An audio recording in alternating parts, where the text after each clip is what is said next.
नमस्कार दोस्तों, स्वागत है आपका EDU फॉर इंडिया के प्लेटफॉर्म पर। इस वाले सेशन में यानी कि ये जो आपका शुरू होगा, इसमें आप देख रहे हो डेली करंट अफेयर पॉइंट ये आप इसमें पाओगे और इसमें क्या होगा, कुछ स्टैटिक जीके का भी आपको पार्ट इसके अंदर मिलेगा।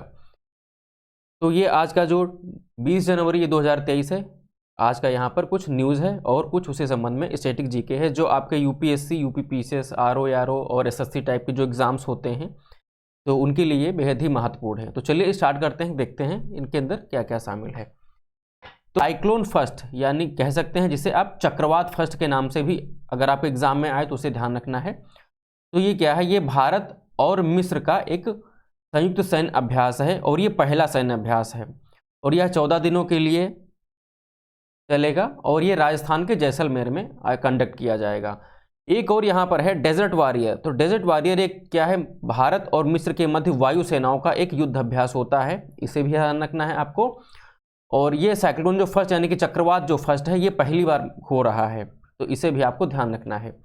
भारत और मिस्र के बारे में बात करें तो उसके जो राजनयिक संबंध हैं उसके 75 वर्ष पूरे हुए 2022 में, तो ये भी आपको ध्यान रखना है। ये 1947 से लेकर के 2022 के बीच की बात है।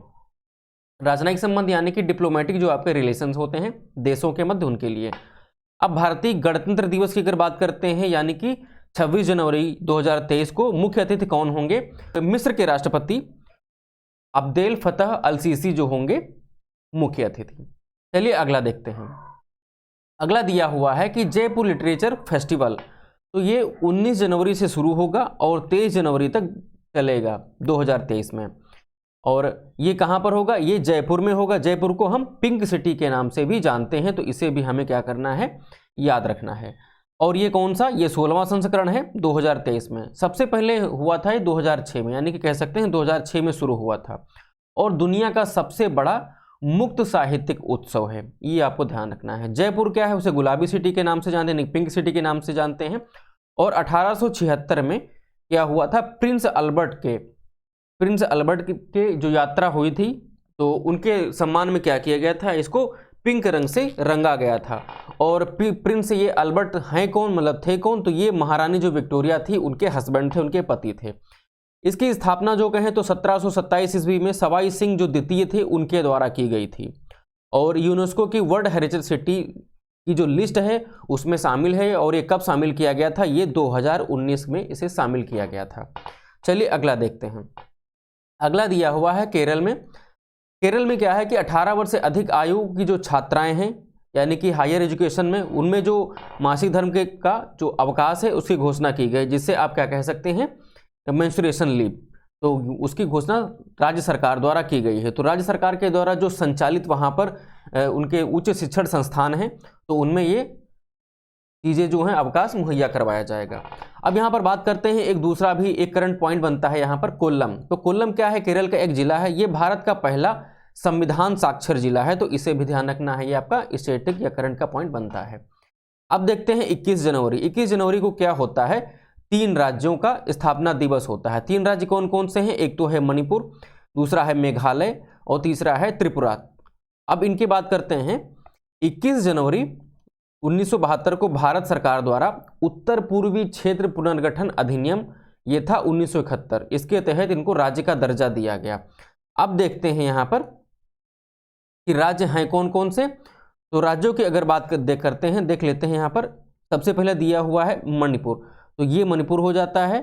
फिर आता है आपका मेघालय, तो ये वाला मेघालय का पोर्शन है। और फिर त्रिपुरा, और त्रिपुरा ये है। और ये आपको ध्यान रखना है कि अगर पूछा जाए कि बांग्लादेश से कौन सा राज्य जो है जो 3 तरफ से घिरा हुआ है, तो त्रिपुरा राज्य ऐसा है जो बांग्लादेश से 3 तरफ से घिरा हुआ है, जिसे आप देख पा रहे हो। और मिजोरम सबसे यहाँ पर अंत में है। और बांग्लादेश से क्या है, सीमा किसके साथ नहीं लगती, मतलब तो ये असम है उसकी सीमा और मेघालय की सीमा और त्रिपुरा, ये जो 3 राज्य है इसकी सीमा इधर वाले पार्ट से नहीं लगती है, ये आपको ध्यान रखना है। चलिए आगे देखते हैं। पेंगुइन अवेयरनेस डे यानी कि पेंगुइन जागरूकता दिवस कब मनाया जाता है, तो ये 20 जनवरी को मनाया जाता है, इसे आपको ध्यान रखना है। रोहित शर्मा के बारे में एक न्यूज़ है कि सबसे ज़्यादा वनडे में 6 रन यानी लगाने वाले क्रिकेटर बने हैं और इन्होंने महेंद्र सिंह धोनी का रिकॉर्ड तोड़ दिया है। शुभमन गिल के बारे में क्या है, तो शुभमन गिल ने क्या किया है कि दोहरा शतक लगाने वाले सबसे युवा क्रिकेटर बन गए हैं। सबसे युवा, सबसे कम उम्र वाले क्रिकेटर बन गए हैं, दोहरा शतक लगाने वाले। चलिए आगे देखते हैं। आगे दिया हुआ है कि रिन्यू पावर, यानी कि इसे इस तरीके से भी देख सकते हैं, रिन्यू पावर। तो इसमें क्या हुआ है कि कर्नाटक में भारत का पहला 3x platform wind turbine generator यानी कि WTG इंस्टॉल या फिर स्थापित किया गया है, इसे ध्यान रखना है। जेसिका अर्डन ये कौन है? ये न्यूजीलैंड की महिला प्रधानमंत्री हैं जिन्हें आप देख पा रहे हैं, और इन्होंने अपने पद से इस्तीफा देने की घोषणा कर दी है, जो फरवरी में ये इस्तीफा देंगी, इसे आपको ध्यान रखना है। आगे देखते हैं। आगे दिया हुआ है कि इंडिया मोबाइल गेमिंग रिपोर्ट, ये रिपोर्ट आई है, इसमें यह बताया गया है कि सबसे ज़्यादा मोबाइल गेम जो खेलने वाले लोग हैं वो किस राज्य में हैं। तो सबसे ज़्यादा जो मोबाइल गेमिंग वाले लोग हैं जो इस तरीके से गेम खेलते हैं वो उत्तर प्रदेश में है सबसे ज़्यादा, और दूसरे नंबर पर आपका राजस्थान आता है, तीसरे नंबर पर बिहार है, और चौथे नंबर पर क्या है आपका वेस्ट बंगाल है। अब अगर बात करें कि क्षेत्रफल की दृष्टि से, अब यहाँ पर कौन सा राज्य सबसे पहले आता है, और राजस्थान राज्य जो है वो सबसे प्रथम होता है, ये वाला राजस्थान है जो ये टॉप पर होगा, बाकी चीज़ें बाद में देखेंगे। चलिए आगे देखते हैं। SCO यानी कि संघाई सहयोग संगठन, इसका शिखर सम्मेलन जो होगा 2023 में, तो इसकी अध्यक्षता कौन करेगा? तो इसकी भारत इसकी अध्यक्षता करेगा।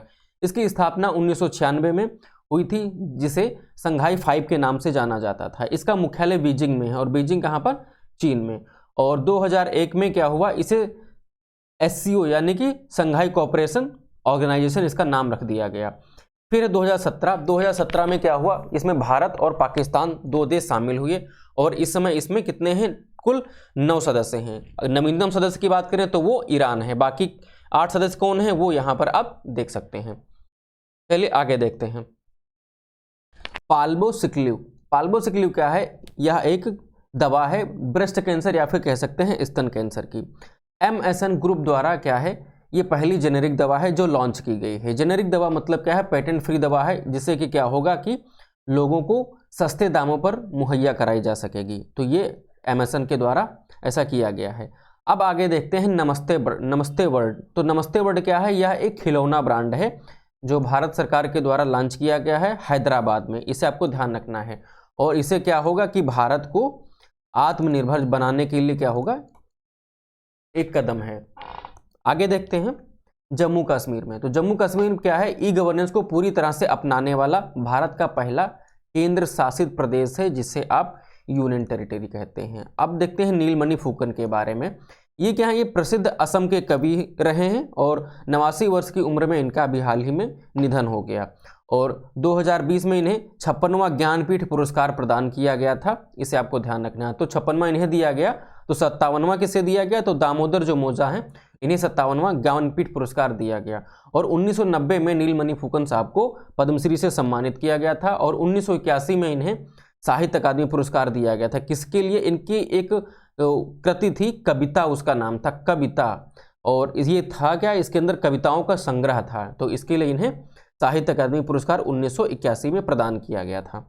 अब देख लेते हैं यहाँ पर कांगेर घाटी राष्ट्रीय उद्यान। तो ये कहाँ स्थित है? ये छत्तीसगढ़ में स्थित है। इसकी स्थापना होती है 1982 में, और यह राष्ट्रीय उद्यान क्या है, अपनी चूना पत्थर की जो गुफाएं हैं उसके लिए प्रसिद्ध है। और ये गुफाएं क्या करती हैं कि चमगादड़ों के लिए एक उपयुक्त, कह सकते हैं सुटेबल हैबिटेट यानी कि आवास प्रदान करती हैं। और इसी में क्या एक पाया गया है, पेंटेड बैट पाया गया है। पेंटेड मतलब ऐसा लगता है कि ये पेंट किया हुआ है, बैट मतलब चमगादड़, और एक चमगादड़ की ऐसी प्रजाति पाई गई है, और ये किस तरीके का है? नारंगी रंग का चमगादड़ है, दिखाई पड़ता। तो ये काफ़ी न्यूज में है, तो ये क्वेश्चन आपके एग्जाम में एस्थेटिक टाइप का बन सकता है।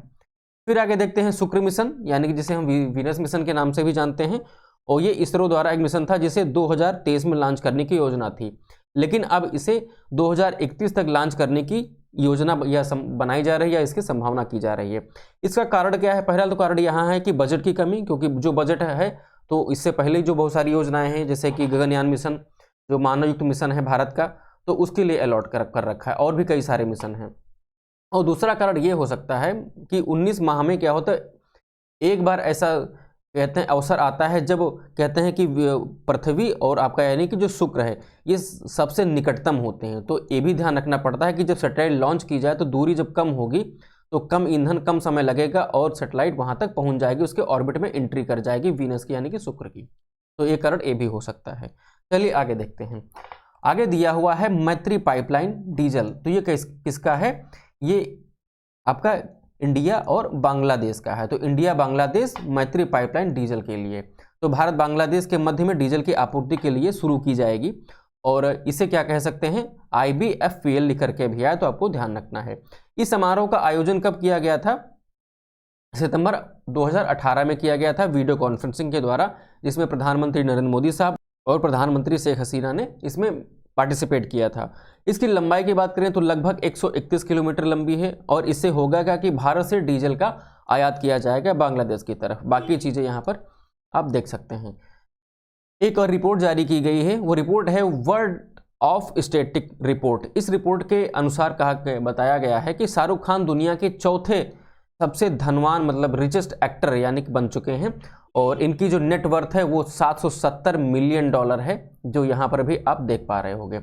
और टॉप पर कौन है? तो टॉप पर है, मतलब सबसे टॉप पर अगर बात करें यानी कि शीर्ष पर कौन है, वो हैं जेरी सिनफेल्ड। ये रहने वाले हैं आपके यूनाइटेड स्टेट ऑफ अमेरिका के। एक और रिपोर्ट आई है जिसमें बताया गया है कि भारत 2047 तक $26 लाख करोड़ की अर्थव्यवस्था वाला देश बन जाएगा, ऐसा इस रिपोर्ट में बताया गया है, एक रिपोर्ट में। अगला दिया हुआ है त्रिपुरा। तो त्रिपुरा के बारे में एक न्यूज़ है कि भारत का पहला रसद जलमार्ग और संचार स्कूल शुरू किया गया है, और मिशन 929 क्या है? मिशन 929 ये त्रिपुरा में शुरू किया गया है चुनाव आयोग के द्वारा, तो इसे आपको ध्यान रखना है। और ये क्या है? आपका उत्तर पूर्वी राज्य है त्रिपुरा, ठीक है। अगला दिया हुआ है कि वियाकॉम 18, ये क्या है? मीडिया। तो ये कंपनी है, इसने क्या किया है कि 2023 से लेकर के 2027 तक जो आपका होता है वुमेन IPL होता है, उसके मीडिया अधिकारी ने इन्होंने खरीद लिया है, तो ये भी आपके लिए इंपॉर्टेंट न्यूज़ है। अगला दिया है कि श्रीलंका क्या करेगा कि 4 फरवरी को यह अपना 75वां स्वतंत्रता दिवस मनाएगा, ठीक है। तो इसमें क्या किया जाएगा कि जवाहरलाल नेहरू के चित्र वाला एक स्मारक टिकट भी जारी किया जाएगा। तो ये थी कुछ 20 जनवरी को लेकर के करंट अफेयर के पॉइंट, जिसके साथ हमने कुछ जीके के स्टैटिक पोर्शन को भी हमने यहाँ पर डिस्कस किया। मिलते हैं आपको अगले सेशन में, तब तक के लिए जय हिंद।